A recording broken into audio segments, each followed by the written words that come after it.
찾기 바랍니다. 이 사도행전은 우리 기독교 역사에 획을 긋는 그런 책입니다. 만약에 사도행전과 누가복음이 없었더라고 한다면 과연 우리는 복음을 접할 수 있었을까? 오늘 이 사도행전이 하는 이야기는 유대인만이 아니라 이방인도 구원을 받아야 됩니다. 그런데 유대인만 아니라 이방인도 구원을 받아야 된다고 하는 이 생각은 어디서 나오느냐? 성령의 역사입니다. 성령이 우리에게 임하셨다라고 하는 얘기는 생각이 달라졌다는 얘기입니다. 성령 충만 받았다라고 하는 말은 고정관념이라고 하는 그 틀을 깨고 새로운 생각을 할 수 있는 사람이 됐다는 얘기가 성령 받았다는 얘기입니다. 저는 어려서 성령 받았다 그러니까 뭐 그냥 이상한 거 그 엑스타시한 이런 현상에 빠져서 방언하고 막 춤도 추고 막 이러면 그게 성령 충만인가 보다 그렇게 알았는데 성경을 연구하다 보니까 성령 충만이라고 하는 것은 장벽을 넘어가게 하는 생각을 변화시켜주는 것이 성령 충만입니다. 그동안에는 유대교라고 하는 울타리 안에서 유대교적 신앙생활을 해왔던 그 사람들, 그리고 유대교적인 신앙관이어야 구원받는다라고 하는 그런 생각을 가지고 있었는데 오순절 마가의 다락방 120명이 모여서 지금 기도하기 시작합니다. 왜냐하면 이 모인 120명이 바로 어떤 사람들이었느냐면 우리는 아무것도 할 만한 사람이 못 되는구나.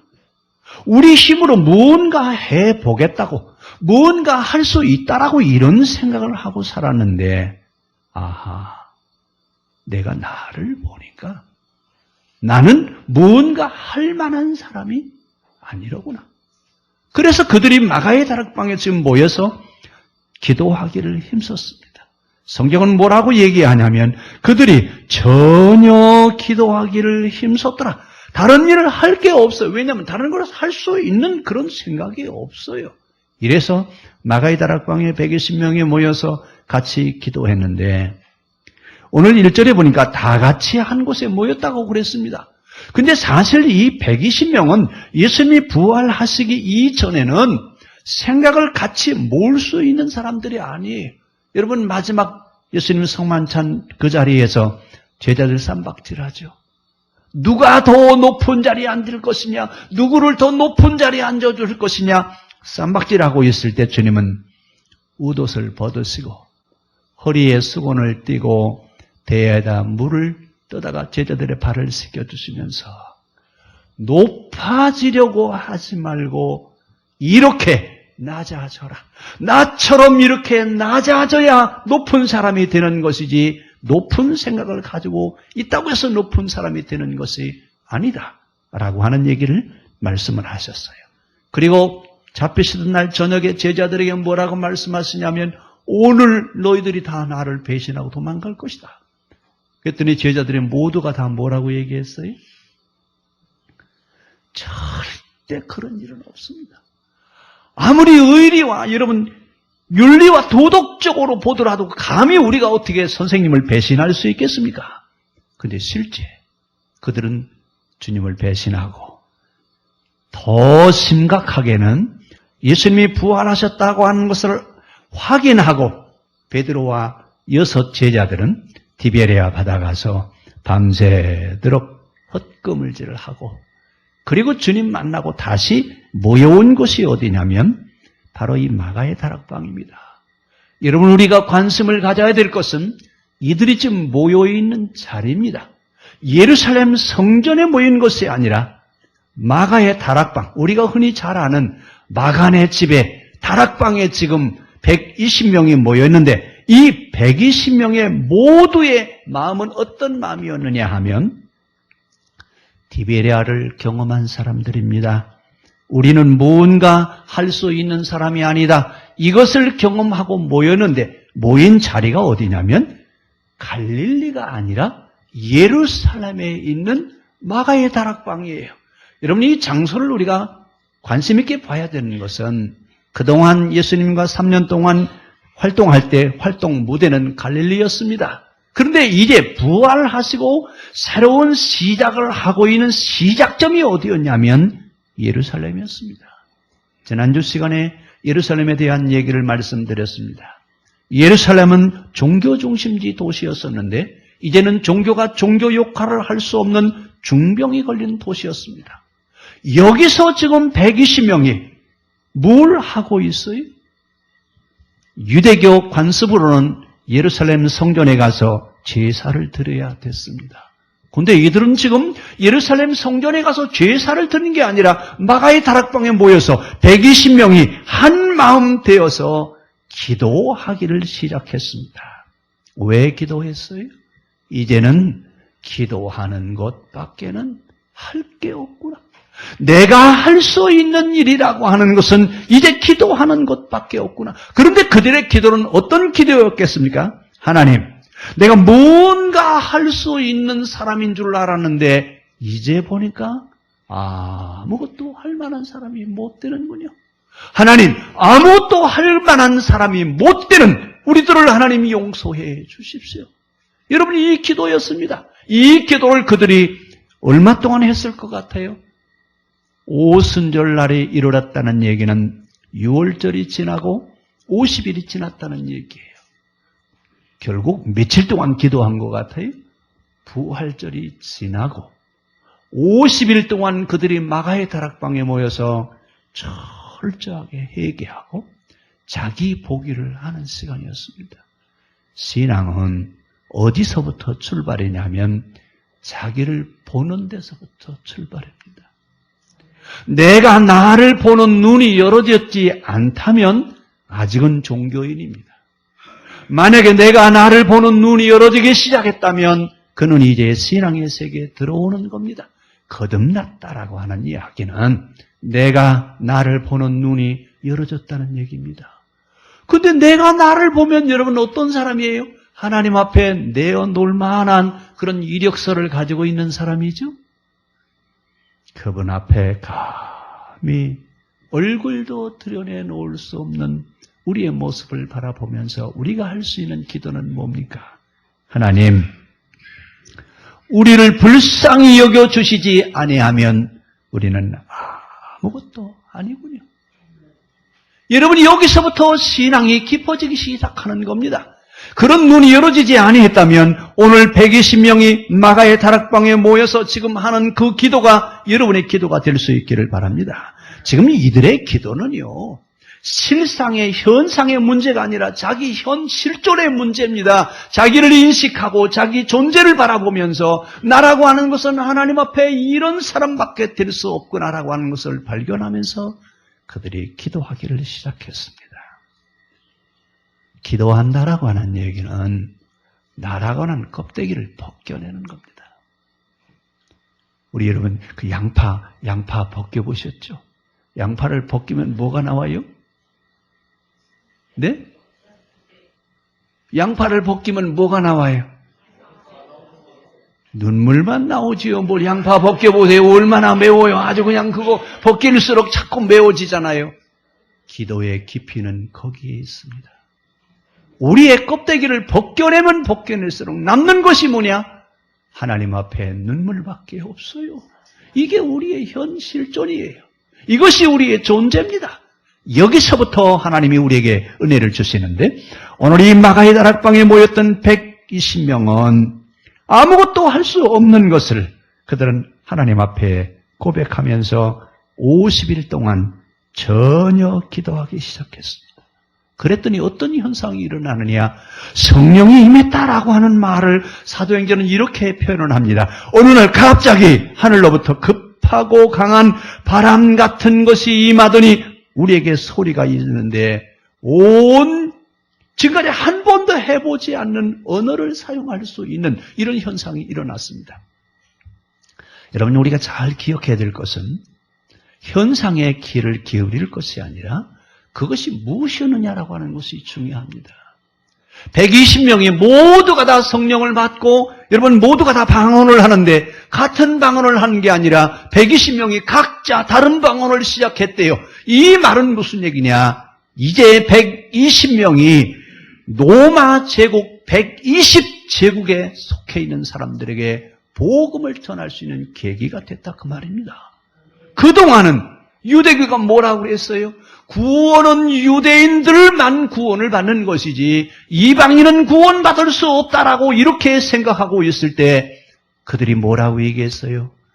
우리만이 아니라 이제는 로마 제국 전 세계에 흩어져 있는 모든 사람들이 복음을 듣고 구원을 받아야 되겠다라고 하는 것을 깨달았습니다. 이런 생각이 무너질 수 있었던 것은 유대교라고 하는 생각 속에 갇혀있던 그들이 그 생각이 무너질 수 있었던 것은 성령이 임하시고였습니다. 결국 우리가 변화되어지는 것은 하나님의 성령이 우리에게 임하시고 났을 때 변화가 일어납니다. 근데 변화됐다라고 하는 말은 뭐가 변화되느냐? 변화되는 것은 우리의 외모가 달라지는 것이 아니라 생각하는 것이 달라지는 겁니다. 그동안에는 자기중심적인 생각을 했다면 이제는 세계를 보는 눈을 열어갈 수 있는 눈이 열어지는 것, 이것이 바로 각성한 사람이요 중생한 사람이요 그리스도 안에 있는 사람들입니다. 그러니까 그리스도인들은 세계를 보는 눈이 달라져야 돼요. 어떻게 달라지느냐? 자기만 보던 눈이 이제는 누구를 볼 수 있어야 돼요? 세계를 볼 수 있는 눈을 열어가는 것, 이것이 기독교예요. 물론 다른 종교도 종교에 대한 각성에 대한 이야기를 합니다만 가치관과 세계관은 다릅니다. 기독교만한 가치관, 기독교만한 세계관을 갖게 하는 종교는 세상에 없습니다. 그래서 우리는 기독교를 따라가고 있습니다. 기독교 신앙을 갖는 이유가 어디 있느냐? 최고의 가치를 소유하고 있기 때문에 그렇습니다. 그래서 우리는 예수를 믿습니다. 오늘 이들이 모인 곳이 어디라고 그랬다고요? 다락방이에요. 그동안에는 뭐라고 얘기했느냐? 성령은 성전에만 내리지 사람이 사는 집에는 하나님의 성령이 임할 수 없다. 그래서 하나님 만나러 어디로 가야 돼요? 성전으로 가야 돼요. 그동안에는 그들의 생각은 하나님은 언제나 성전에 계시기 때문에 하나님을 만나기 위해서는 성전으로 가야 된다. 그래서 성전 중심의 삶을 살았는데 오늘 이들이 모여서 지금 기도한 자리가 다락방입니다. 다락방은 어디냐면 사람이 사는 집이에요. 그동안 그들은 뭐라고 얘기하냐면 성전은 거룩한 것이고 사람이 사는 곳은 거룩하지 않다. 부정한 것이다. 그래서 우리는 늘 거룩해지기 위해서 성전에 올라가야 된다라고 이렇게 이야기했습니다. 그런데 이들이 기도한 곳이 어디냐면 성전이 아니라 다락방입니다. 성령이 임하셨다라고 하는 이야기는 그들의 삶의 자리를 인정하셨다는 얘기예요. 그러면 하나님은 어디에도 계신다는 얘기예요. 성전에만 계신 것이 아니라 우리들이 살고 있는 곳에도 하나님이 함께 하신다는 얘기입니다. 여러분 이건 놀라운 생각이에요. 그동안에는 하나님은 성전에만 계시고 성전은 하나님의 집이라고 하면서 우리들이 사는 곳에는 하나님이 계시지 않다고 그랬습니다. 그런데 마가의 다락방 사건 이후에 그들의 생각이 달라지기 시작하는데 뭐라고 생각해요? 하나님은 성전에만 계신 것이 아니라 내가 살고 있는 우리 집에도 하나님이 함께 거하십니다. 만약에 여러분 이런 생각이 우리의 생각이 아직도 성전에만 하나님이 계시다고 하는 생각을 가지고 있다고 한다면 나는 아직도 유대교적인 사고 틀에서 못 벗어나고 있습니다. 하나님은 어디에 계시냐? 안 계신 곳이 없습니다. 제가 주일학교 다닐 때 장로님이 설교를 하셨어요. 하나님은 어디 계시냐 그랬더니 하나님은 내 머리 위에 계시대요. 집에 가면 천장에 계시고 밖에 나가면 하늘에 계시고 어디든지 하나님은 머리 위에 계시다. 야, 참 그 하나님은 늘 우리 머리 위에 계시는구나. 잘 표현을 했어요. 우리가 있는 곳에 어디든지 하나님은 계십니다. 하나님의 임재성에 대한 이야기입니다. 이 하나님의 임재성을 우리가 인정하지 않으면 우리는 밖에 나가서 신앙생활을 하는 사람들이 아무렇게나 살아도 상관이 없습니다. 왜요? 거기는 하나님이 안 계시니까. 근데 하나님은 어디 계시냐? 내가 있는 곳에 하나님 계시고 하나님 계신 곳에 우리가 있습니다. 만약에 이 신앙관이 정립되지 않는다면 우리는 여러분 둘로 나눠놓고 살 수밖에 없어요. 그래서 하나님 만나러 어디로 가야 돼요? 성전에 가야 되고, 성전에서 나오면 하나님은 안 계시니까 아무렇게나 살아도 괜찮습니다. 그렇죠? 오늘 사도행전은 이 생각을 무너뜨리는 겁니다. 그동안에는 성전에만 하나님이 계시다고 그랬는데 이제 성전에만 계신 하나님이 아니라 내가 살고 있는 집에도 하나님이 계시다 그 말입니다. 유대인들은 바벨 포로 생활 그 이후에 돌아와서 500년 동안 신앙을 지키기 위해서 몸부림쳤습니다. 신앙의 삶으로 살려고 그들은 얼마나 몸부림쳤는지 모릅니다. 그런데 갑자기 헬라 문화라고 하는 헬레니즘을 접하면서 그들은 신앙을 지켜가기 위해서 갖은 방법을 다 동원했습니다. 이것 때문에 신구약 중간기가 500년 유대교의 신앙을 변질시켜버리고 말았습니다. 이렇게 변질되어져 있는 신앙 개념을 가지고 있는 그들에게 마가의 다락방에서 성령이 임했다라고 하는 얘기입니다. 유대교적인 사고 속에는 성전은 하나님의 집이고 하나님은 성전에만 계십니다. 그래서 성전을 모독하면 신성 모독죄입니다. 그래서 돌에 맞아 죽습니다. 그래서 성전을 모독할 수가 없죠. 그런데 여러분 지금 어떤 일이 벌어졌어요? 복음은 유대인만이 아니라 이방인에게도 복음이 전가되어지게 하기 위해서는 성전이라고 하는 이 개념이 정리되지 않고서는 성전을 벗어날 수가 없게 되어 있습니다. 그래서 오늘 마가의 다락방의 성령 역사를 우리에게 설명하고 있습니다. 그동안은 예루살렘 성전이 있는 곳은 시온성입니다. 여기는 무너지지 않습니다. 하나님이 계시기 때문에 망하지 않습니다. 언제나 함께 계시고 지켜주시고 축복하실 겁니다. 그런데 AD 70년 티투스 장군에 의해서 예루살렘 성전은 두 번째 불에 타 없어졌습니다. 이것을 경험했습니다. 이러면서 이제 예루살렘 성전에 하나님이 계신 것이 아니라 하나님은 온 세상의 하나님이시라고 하는 얘기입니다. 이러면서 다락방에 모였는데 이 다락방에 모인 120명의 성도들이 성령을 받고 난 뒤에 생각이 달라졌습니다. 생각이 달라졌는데 어떻게 달라졌느냐? 이스라엘 사람들이 가지고 있는 성전 개념을 무너뜨리셨습니다.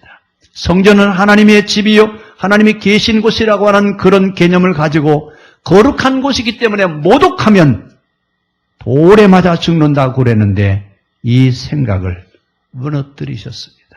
이것이 언제냐면 오순절 마가의 다락방에 성령이 임한 사건은 결국은 그들의 생각을 무너뜨려 놓는 변화시켜 놓는 계기가 됐습니다. 그러면서 뭐라고 얘기하느냐? 성령은 성전에만 임하는데 어떻게 사람이 살고 있는 집에 하나님의 성령이 임할 수 있느냐라고 하는 성속 개념에 대한 이 개념도 무너지겠습니다. 그래서 성전은 거룩한 것이요 사람이 살고 있는 집은 속되다라고 하는 이런 개념이 이제는 무너졌습니다. 그동안은 성전 중심으로 신앙생활을 했습니다. 신앙생활을 하려면 성전 중심이어야 된다고 그랬는데 그리고 구원은 이 유대인에게만 있다고 그랬는데 이런 이야기들이 이제는 다 무너지는 계기가 언제였느냐? 오순절 마가의 다락방에 성령에 임한 사건은 우리 삶에는 엄청난 변화를 가져오는 사건이 됐습니다. 문제는 오늘 우리는 마가의 다락방에 대한 이야기를 하고 있지만 우리의 삶의 자리에도 마가의 다락방이 형성이 돼야 돼요. 기존에 가지고 있었던 이 생각의 틀을 벗어나는 것, 이것처럼 어려운 일이 없어요. 제가 늘 말씀드리죠. 우리는 20세기를 사는 게 아니라 21세기를 산다고요. 20세기와 21세기는 생각이 달라요. 많은 사람들이 요즘 일자리 때문에 고민하는데 생각을 바꾸면 일자리는 있습니다. 생각이 달라지지 않고 고정화되어 있는 관념 속에 찾으니까 일자리가 없는 거예요. 여러분 솔직히 말씀드려서 우리나라 와 있는 외국인들이 가지고 있는 일자리는 그게 다 누가 일할 자리예요? 누가 일할 자리예요? 근데 왜 일자리가 없어요? 어떻게 보면 말이 안 돼요. 외국의 노동력을 수입해 오면서 우리는 일자리가 없다고 얘기를 해요. 뭐 때문에 그래요? 생각이 달라지지 않아서 그렇습니다. 여러분 20세기 생각을 가지고 21세기는 살아갈 수 없어요. 아마 다들 스마트폰 가지고 있을 거예요. 처음에 여러분 삐삐 나왔을 때 생각하시죠? 삐삐 차고 다니면서 그래도 이거 참 대단한 거라고 그랬는데 요즘 삐삐 쓰시는 분이 있어요? 안 써요? 왜 안 써요? 이건 구시대의 문제예요. 이미 시대가 지나갔어요. 이렇게 사회가 발달되고 시대가 달라져 가고 있는 것을 우리가 경험하면서 왜 우리의 생각은 달라지지 않느냐 그 말입니다. 심지어는 저 고구려 시대에 가지고 있는 생각을 지금도 그 생각을 가지고 있어요. 이제 우리는 세계를 보는 눈을 이제 변화시켜야 됩니다. 우리나라만이 아니라 이제는 세계를 볼 수 있는 눈이 있어야 돼요. 이 세계를 보는 눈을 가지고 있는 사람들이 누구냐? 그리스도인들이에요.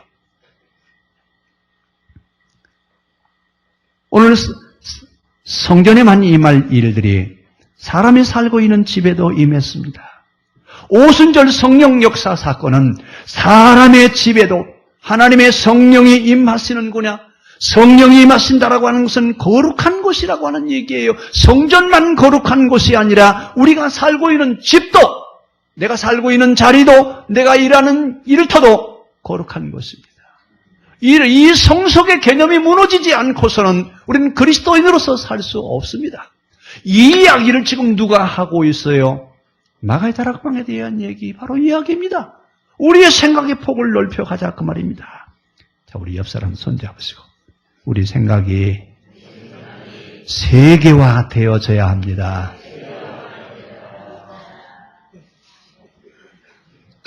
글로벌 시대라고 여러분 많이 들으셨죠?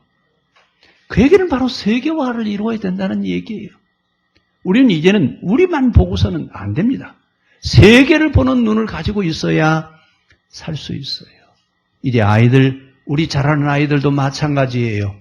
너는 우리나라에서 최고 되는 사람이 되라고 할 게 아니라 너는 세계에서 최고 가는 인물로 성장하라. 이렇게 가르쳐줘야 돼요.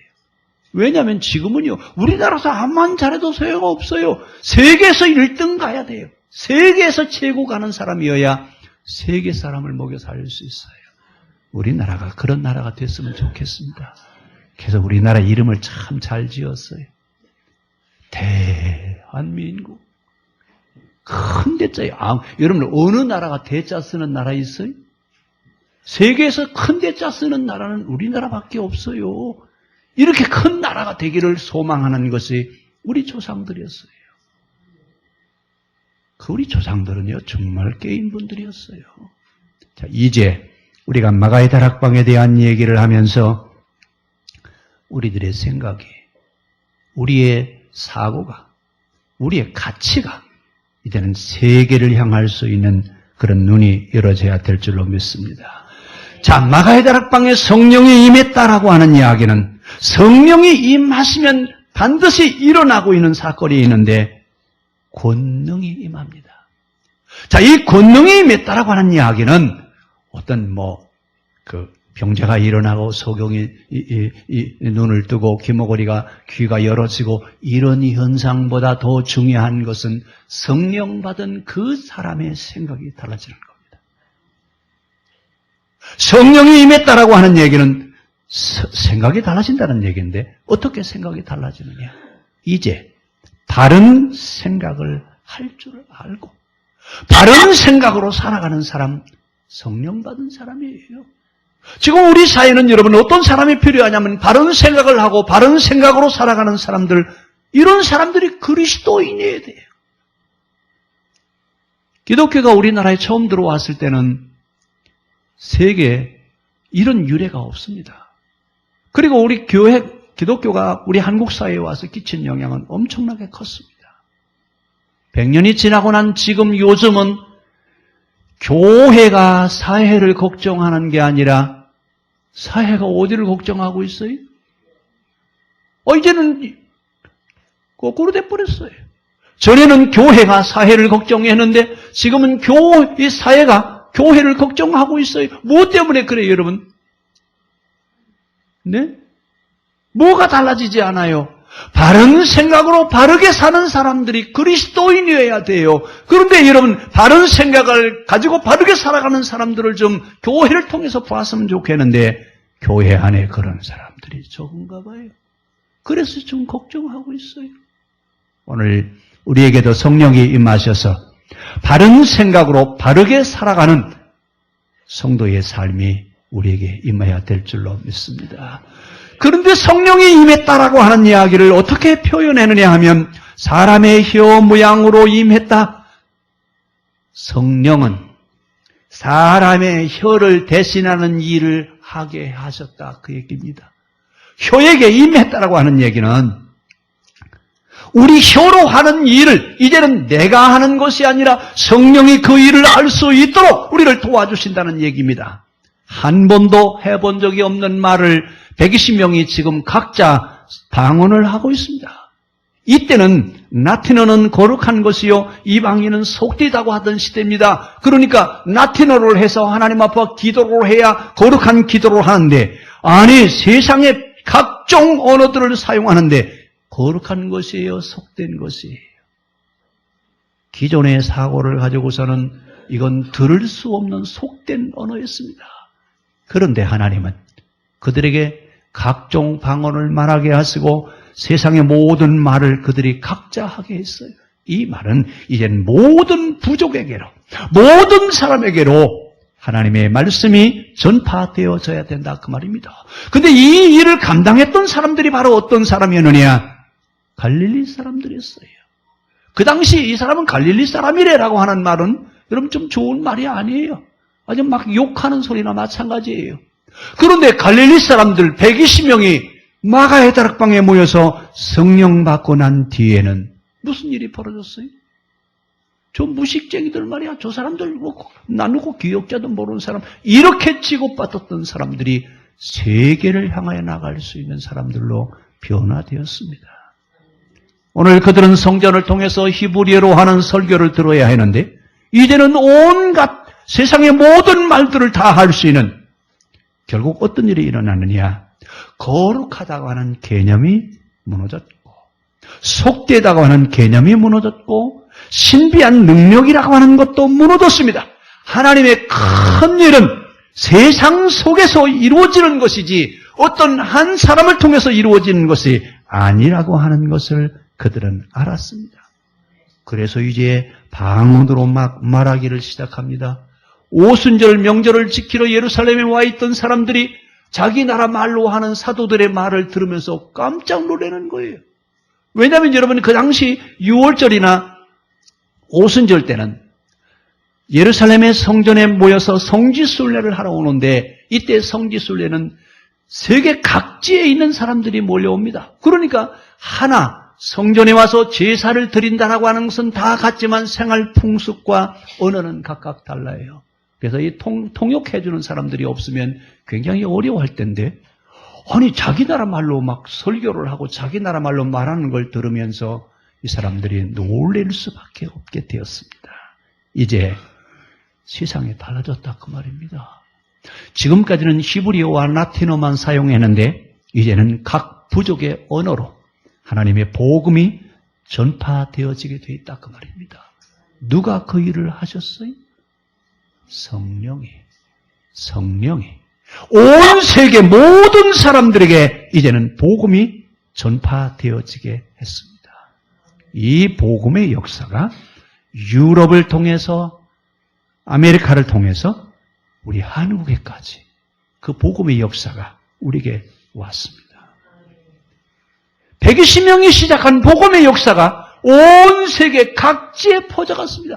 요즘 여러분 세계 각지에 기독교 복음이 안 들어가 있는 데가 없어요. 선교사가 안 간 곳 없이 다 들어가 있습니다. 그래서 세계 경제를 측정하는데 선교사를 어디가 많이 보내느냐에 따라서 그 나라가 잘 사느냐 못 사느냐 판결한답니다. 근데 제일 많이 선교사를 파송한 나라는 미국이고 그 다음에 두 번째 한국입니다. 그만큼 우리나라가 잘 사는 나라가 됐어요. 근데 여러분 어때요? 우리 지금 잘 산다고 생각해요? 못 산다고 생각해요? 예? 조선시대 생각해 보세요. 집세기신 신고 다닐 때 생각하면 지금 생각할 수 있어요? 없어요? 상상할 수도 없는, 제가 가끔 농담으로 그러잖아요. 옛날에는 화장실 가지고 있으면 아주 대부호였다고. 근데 우리는요, 지금 화장실 없는 집 있어요? 우린 지금 얼마나 잘 사는지 몰라요. 잘 사는데 잘 살다고 생각해요? 감사해요? 아유, 힘들어 죽겠다. 왜 이렇게 살기 힘든지 모르겠다. 위에 사람을, 위에를 쳐다보면 실망하고 아래를 쳐다보면 감사할 수 있어요. 못 살았을 때 생각하고 지금 삶을 여러분 바라보면 우리는 정말 감사해요. 그런데 누구만 쳐다보는 거예요? 잘 사는 사람들만 쳐다보니까 나는 대비가 되는 거예요. 나는 이게 뭐 하는 건가? 내가 지금 사는 건가? 아니에요. 잘 사는 사람하고 비교하지 말고 못 사는 사람에게 대비를 해서 행복감을 찾아내시기를 바랍니다. 행복은 멀리 있는 것이 아니라 우리 발바닥 밑에 있습니다. 그 행복을 찾는 사람만 행복하지 먼 데 있는 행복을 잡으러 가는 사람은 아무도 잡을 수가 없습니다. 오늘 성령이 그들에게 임함으로 인해서 놀라운 일을 하게 했습니다. 그들이 사용하는 언어는 속된 언어입니다. 그런데 이 속된 언어를 사용하면서 그들의 생각을 바꿔놨어요. 그리고 나서 성령의 역사가 이제는 베드로가 한 번 설교할 때 3,000명, 5,000명 회개하는 그런 역사가 일어났습니다. 이것은 베드로가 유명하기 때문에가 아니라 그를 통해서 일하시는 하나님의 역사가 그들에게 있었기 때문에 그렇습니다. 그 시대에 베드로를 사용하셨던 하나님, 이제 우리에게도 성령을 주셔서 베드로처럼 그렇게 쓰임받기를 원합니다. 이것이 우리들의 과제가 되어야 됩니다. 그건 베드로는 옛날에 그렇게 살았으니까 그 시대 사람, 그 시대 그렇게 썼지. 아니에요. 지금도 누구와 같은 사람이 필요해요? 마가의 다락방에 모였던 120명 중에 한 사람이었던 베드로와 같은 사람들, 안드레 같은 사람, 야고보 같은 사람, 이런 분들이 지금 필요합니다. 오늘 그래서 마가의 다락방에 모였던 그들이 제사와는 상관없이 이제는 마음의 제사를 드릴 수 있게 됐고, 제사 드리는 장소를 따져야 되는데 이제는 제사의 장소가 아니라 제사하는 자의 마음에서 하나님을 예배할 수 있도록 바뀌어졌습니다. 오늘 놀라운 변화가 일어났습니다. 어떻게 일어났습니까? 120명이 우리는 아무것도 할 수 있는 게 없지 않느냐? 우리는 뭔가 할 수 있는 사람이 아니지 않느냐? 이러면서 자기를 부정하고 자기를 발견하면서 성령이 그들에게 임하고 사고의 전환이 이루어지면서 기독교의 세계화가 이루어졌습니다. 오늘 21세기를 살아가고는 우리들에게도 마가의 다락방의 역사가 일어나야 될 줄로 믿습니다. 우리를 통해서 세상의 모든 사람들이 구원받는 믿음의 역사가 일어날 수 있기를 바랍니다. 기도하겠습니다.